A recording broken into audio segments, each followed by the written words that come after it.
गजपति जिले में बाघ आतंक गोषाणी ब्लॉक अंतर्गत गंडा हाथी जलप्रपात निकट अंधारीझोला गाँव में गाई को मारी खाइला बाघ फल गाँव में कोकुआ भय सृष्टि होती। अंधारीझोला गाँवर जाकोब शबर गुहाल में बंधा जाइथिबा गाई को प्राय 50 मीटर दूर को नहीं मारी खाई बाघ बुलुवा नहीं भयभीत अवस्था अच्छा अंचलवासी।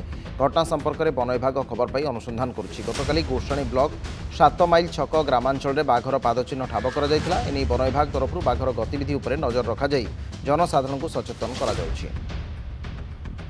अधिक आलोचना करबा ए संपर्क में सरोज पाइकराय रहिबे। गजपति जिले में बाघ आतंक गोषाणी ब्लॉक अंतर्गत गंडा हाथी जलप्रपात निकट अंधारीझोला गाँव में गाई को मारी खाइला बाघ फल गाँव में कोकुआ भय सृष्टि होती।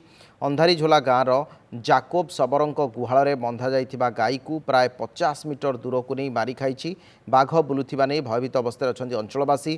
घटना संपर्क में वन विभाग खबर पाई अनुसंधान करुच्ची। गतकाली गोषाणी ब्लॉक 7 माइल छक ग्रामांचल में घटना घटी बाघर खासकर पादचिन्ह से ठाब कर वन विभाग तरफ बाघर गतिविधि उपर नजर रखाई जनसाधारण को सचेतन करा। गजपति जिले में बाघ आतंक जहां नहीं चिंतार स्थानीय अंचल लोके से कहवा कथा जे बाघ आतंक ये देखा मिलूँ। खासकर बाघ को नहीं से भयभीत अवस्था अच्छा।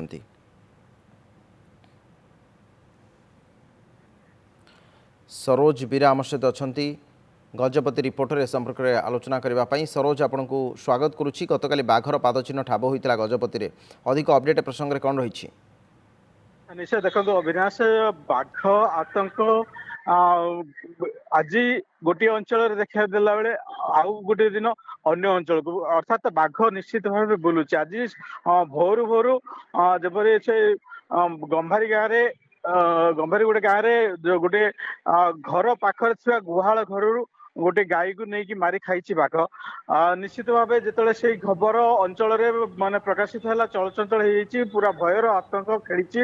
विशेषकर जो गंडा हाथी जो गंभारी गोटे गाँव टी रही गंडा हाथी एवं जो गोषाणी ब्लॉक मझी रही गंडा हाथी जलप्रपात जीवा समय जो रास्ता रही से रास्तार पार्श्व ही से गाँटा रही जहाँफल कि एक प्रकार पर्यटन ऋतु में पर्यटक मान एक प्रकार भय खेली।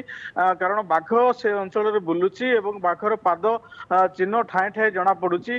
बर्तमान खरीफ फसल आदाय ऋतु लोक जमी रे धान काटुचंदी एवं धान फसल आदाय करिया समय रे एभलिया बाघर गतिविधि बाघर अंचल रे सक्रिय भ्रमण करिवार दृश्य निश्चित भावे एक प्रकार भयर वातावरण खेली। किंतु एठी प्रशासन पक्षरु जो जो अंचल रे ट्राप कैमेरा सब खंजा जाइतिला से अंचल रे न थाई कि अन्य अंचल रे बाघ बुलियार देखिया को मिलछि एवं भिन्न एक अंचल रे गाई को आक्रमण करी खाइथिबा दृश्यटा देखिया को मिलछि। आज सकाळ जतले खबरटा आसिला वन विभाग पक्षर मध्य लोक को सचेतन कार्य करा जाउछि एवं निश्चित भावे वन विभाग अंचल रे नियोजित अछंती दुईटी टीम 5 जणिया लेखा दुईटी टीम नियोजित अछंती लोक को जनसाधारण को सचेतन करछंती।